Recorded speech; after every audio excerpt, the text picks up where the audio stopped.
제가 초창기에 유튜브 했을 때랑 지금이랑 눈밑을 비교해보면 달라요. 근데 그때보다 왜 좋아졌을까요? 탄력이 좋아진 거예요. 그래서 두 가지 방법의 마사지가 있어요. 첫 번째는 림프 마사지. 림프가 아까 뭐라고 했어요? 노폐물을 빼주는 거잖아요. 그렇기 때문에 운동을 해주면은 당연히 피부 탄력에도 도움이 돼요. 그리고 두 번째는 눈 운동이에요. 이거는 어느 분들이 하면 좋냐면요, 나이가 좀 많이 드셔가지고 피부 처짐이 심하신 분들, 이런 분들은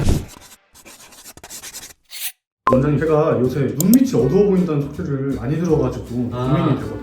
그래 보이네요. 이게 단순히 피곤해서 그런 건지 궁금해가지고 원장님께 찾아왔습니다. 물론 피곤해서 그런 것도 있을 수 있고, 나이가 들어다 보면 눈밑이 처지거나 하면서 그런 문제 때문에 고민 있으신 분들이 되게 많을 것 같기는 해요. 보통 세 가지 이유가 있거든요. 첫 번째는 가장 흔하게 되는 게 처짐인 거죠. 눈이 있고 여기 처지니까 밑으로 이제 구조물들이 이렇게 내려오잖아요. 그러면서 여기 햇빛이 이렇게 내려오니까 그림자가 생기면서 어두워 보이는 게 가장 흔한 이유고요. 두 번째는 혈관 비침이에요. 이거는 사실 눈밑이 있는데 눈밑 피부 자체가 얇은 거예요. 그러다 보니까 눈밑에 있는 정맥이 사실은 빨간색이 아니라 정맥피는 약간 파란 느낌이어가지고 정맥이 비치는 거예요. 세 번째가 색소 침착이에요. 눈이 있으면은 이쪽 부위를 계속 비비면서 까매지는 거예요. 이건 주로 어떤 분들이 생기면 아토피 있는 분들, 아토피 있으면 주로 코 밑에 하고 눈 근처가 간지러워요. 그래서 많이 비벼요, 아기 때부터. 그러니까 어릴 때부터 비비니까 색소 침착이 생긴 거죠. 그래서 이런 세 가지 이유로 생기는데 처짐이 제일 흔하고 누구한테나 발생해요. 이거는 100% 발생합니다. 눈밑 피부가 우리가 갖고 있는 피부 중에서 제일 얇거든요. 그러니까 나이가 들면 처짐이 더 많이 드러나요. 제가 인터넷에 보니까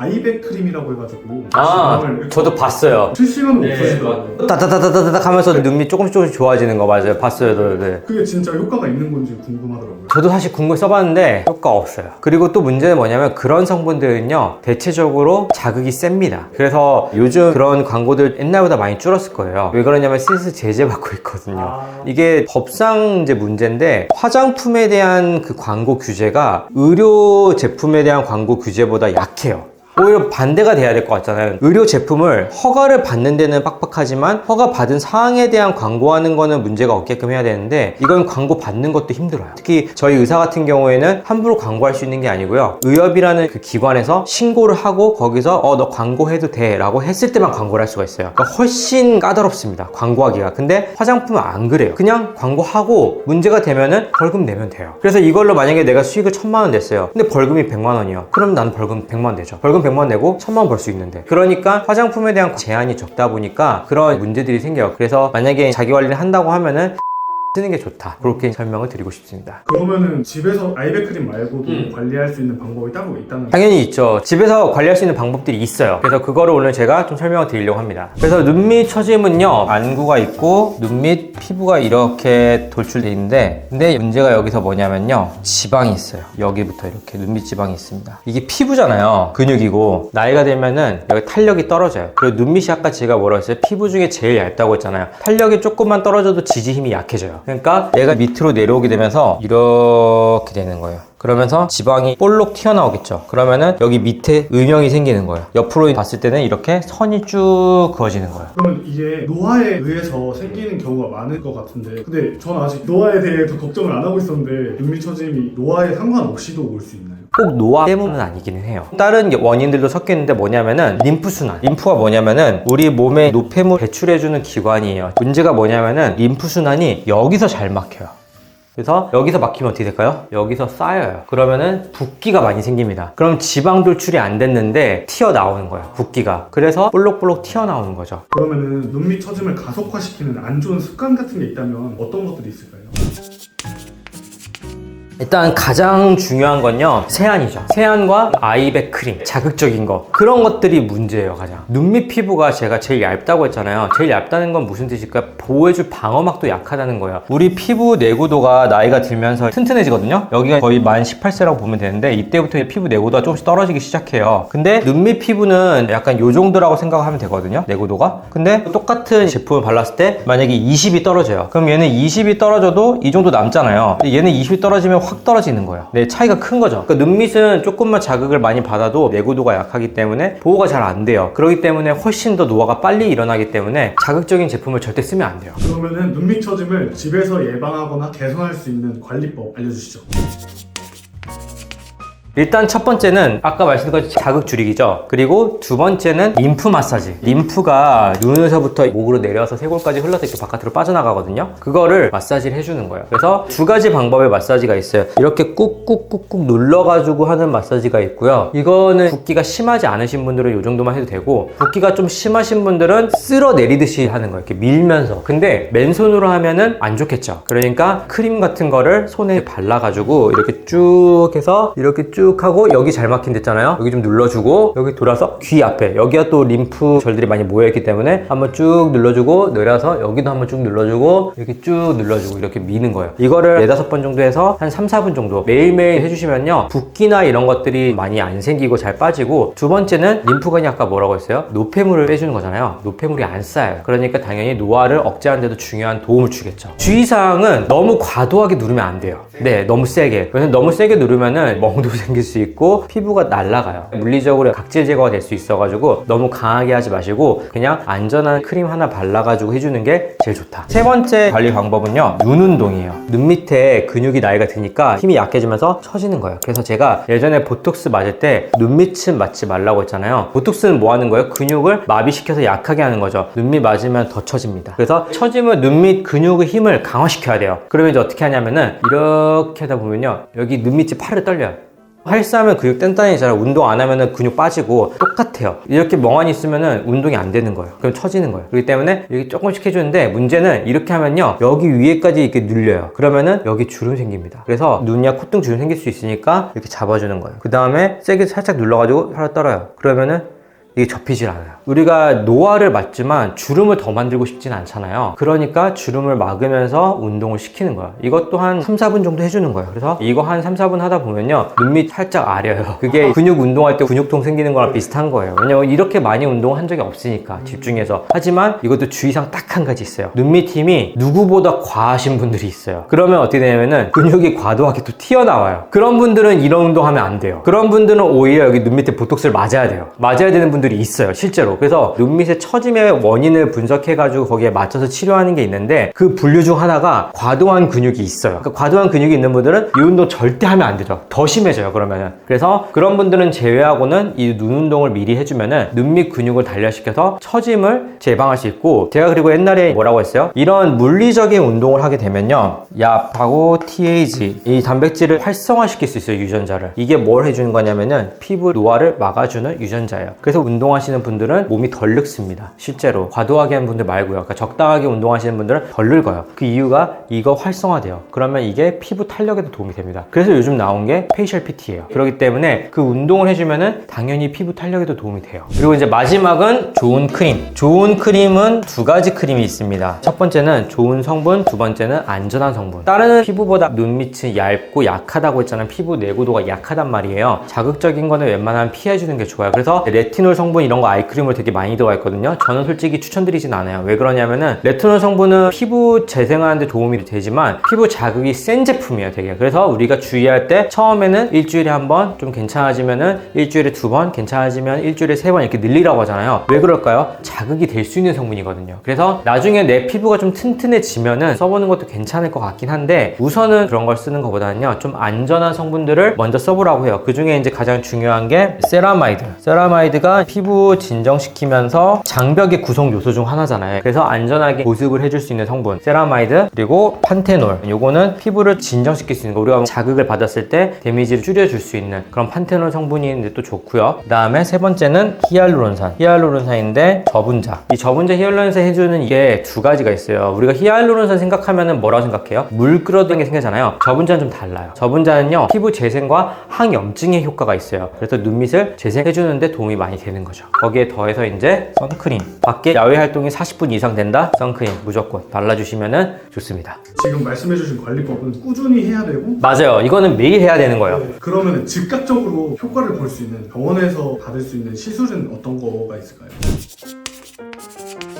첫 번째는 수술입니다. 이거는 어느 분들이 하면 좋냐면요, 나이가 좀 많이 드셔가지고 피부 처짐이 진짜 과도하게 심하신 분들, 이런 분들은 수술하는 게 제일 빨라요. 근데 단점이 있죠. 첫 번째는 회복 기간이 길어요. 두 번째는 흉터가 생길 수 있죠. 왜냐하면 절개를 하는 거기 때문에. 그리고 세 번째 같은 경우에는 합병증, 이게 사실 제일 문제예요. 이거는 예측이 안 되거든요. 물론 수술을 잘 하시는 분들일수록 당연히 합병증이 적겠죠. 근데 수술이라는 거는요, 예측대로 안 흘러가거든요. 사람마다 얼굴이나 눈의 모양이나 피부의 질감이나 근육의 힘이나 지방의 정도나 이런 것들이 다 다르거든요. 그걸 사실 완벽하게 매칭시키기는 어려워요. 그렇기 때문에 완벽하게 예방이 안 돼요. 그래서 최근에 스레드에서 유행했던 거 기억나세요 혹시? 눈밑 수술했더니 사시 되신 분, 스레드에서 엄청 난리 났었거든요. 그분이 재수술을 했는데 깊게 하다 보니까 근육을 잘라버린 거예요. 그렇기 때문에 합병증은 해결이 안 될 수가 있다. 그래서 수술은 효과는 제일 강하지만 이런 부담감을 안고 해야 돼요. 그래서 요즘에 수술을 싫어하시는 분들이 많이 있어요. 수술은 그럼 어떻게 하는 건가요? 요게 두 가지 방법이 있어요. 수술은 이제 두 가지 방법이 있는데, 지방만 제거하는 게 있고, 그리고 눈 밑 피부 절개가 있어요. 이거 하안검이라고 하죠. 지방만 제거하는 거는요, 이렇게 피부가 있고 여기 뼈 있잖아요. 여기 이제 지방이 있는데, 여기에 칼집을 살짝 내주면 지방이 볼록하고 나와요. 그럼 지방만 제거가 돼요. 수술 흉터 안 남습니다.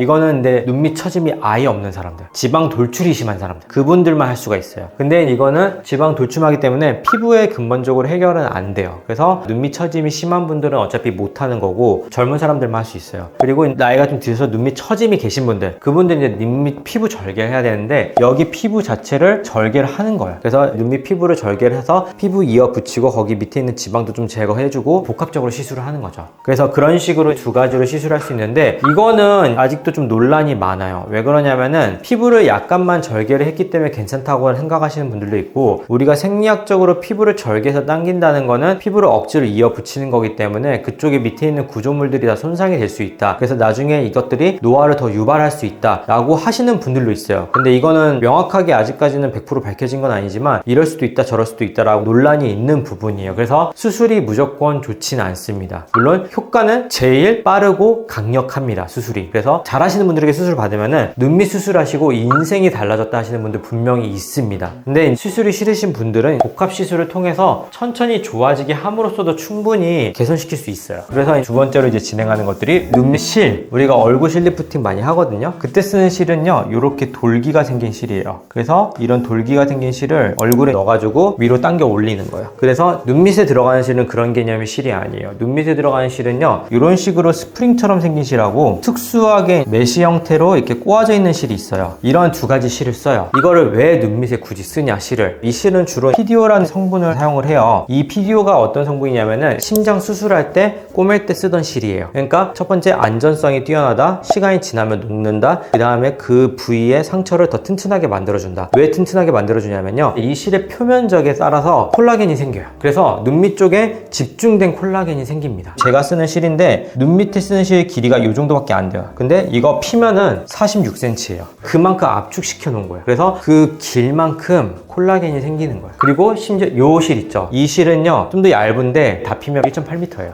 그래서 그 길이만큼 눈 밑에만 콜라겐이 생기는 거예요. 콜라겐이 많이 생기겠죠. 그래서 우리가 콜라겐 부스터 많이 하잖아요. 눈 밑에 아무리 때려 넣어도요, 결국에는 퍼지죠. 그러니까 눈 밑에만 안 생기는 거예요. 그런데 얘는 눈 밑에만 자리 잡고 콜라겐을 만들어 주는 거예요. 그래서 눈 밑에 주로 많이 쓰고요. 두 번째 이유는 이 PDO라는 성분이 지방을 줄입니다. 눈 밑의 원인 중 한 가지가 뭐예요? 지방 돌출이잖아요. 그 지방을 감소를 시켜줘요. 그렇기 때문에 얘를 제일 많이 쓰고, 또 마지막 이유가 있습니다. 이 긴 거를 압축시켜 놓으면은 어떨까요? 힘이 세요. 그러니까 인대를 잡아주니까 이 선이 완화가 돼요. 그래서 이 세 가지 효과 때문에 저는 눈밑실을 많이 쓰고요. 이 보통 6개월 뒤면 녹거든요. 그래도 녹더라도 콜라겐 남아있어요. 그래서 하면 할수록 좋아진다. 제가 초창기에 유튜브 했을 때랑 지금이랑 눈밑을 비교해보면 달라요. 저도 제 스스로 이거 시술 봤거든요. 지금 실은 없는 상태예요. 근데 그때보다 왜 좋아졌을까요? 탄력이 좋아진 거예요. 저는 한 8개월에서 12개월 사이에 제 시술을 받으라고 좀 추천을 드리는 편이에요. 그리고 시술 시간 5분 내로 금방 끝나요. 진짜 진짜 금방 끝나요. 근데 한 가지 또 단점이 있어요. 뭐냐면은 실은 정교하진 않아요. 눈밑을 채우더라도 얕은 부분들이 좀 남아있어요. 그거를 결국엔 채워야 돼요. 네, 그래서 실을만으로는 안 되기 때문에 병합 시술을 하는 거고, 병합 시술을 하기 위해서 이제 필요한 것들이 세 번째, 필러예요. 필러는 두려움을 좀 갖고 계신 분들이 있어요. 그래서 요즘에 저는 눈밑 전용으로는 필러를 안 씁니다. 그 대신 필러를 대체할 수 있는 제품을 쓰는데 그게 바로 콜라겐 제품이에요.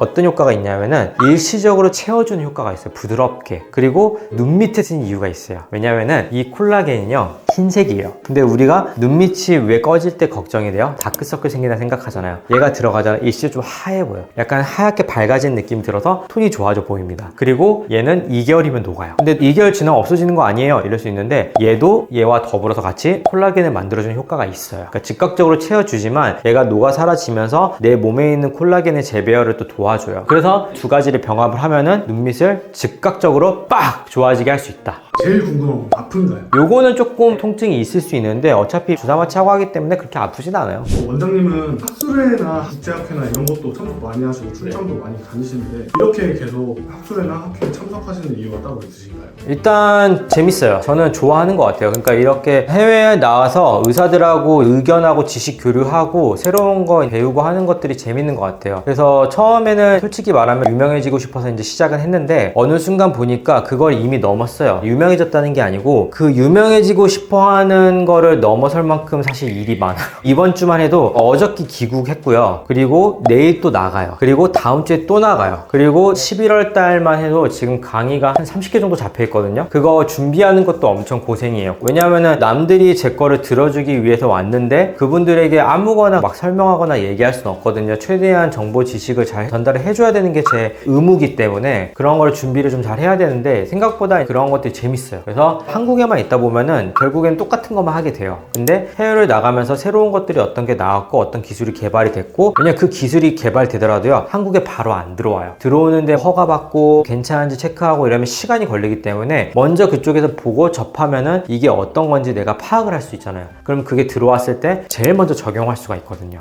근데 의사분들이 자기의 지식들을 갖고 해외로 나가서 펼쳐주면 KBT의 위상이 더 올라갈 수 있을 거라 저는 생각을 하거든요. 그러다 보니까 해외에 강의나 이런 것들을 많이 하려고 노력을 하는 것 같아요. 오늘은 눈밑 처짐에 대해서 우리가 좀 알아봤어요. 눈밑 같은 경우에 되게 중요한 부분이에요. 얼굴에서 되게 크게 차지하는 부분인데 피부가 워낙 얇다 보니까 노화가 되게 쉽게 드러날 수 있어요. 그러다 보니까 그 노화를 막기 위해서 집에서 어떻게 관리할 수 있는지에 대해서 알아봤고, 하지만 그걸로 부족해서 즉각적으로 빠른 효과를 내시는 분들은 어떤 시술을 받아야 되는지에 대해서 알아봤으니까 눈밑 처짐이 있으신 분들은 이 영상을 꼭 보고 도움받으시길 바라고요. 혹시나 도움이 되셨다면 구독과 좋아요, 알림 설정 부탁드리고 옆에 눈밑 처짐이 보인다, 이 영상을 꼭 보여주시면 좋을 것 같습니다. 감사합니다.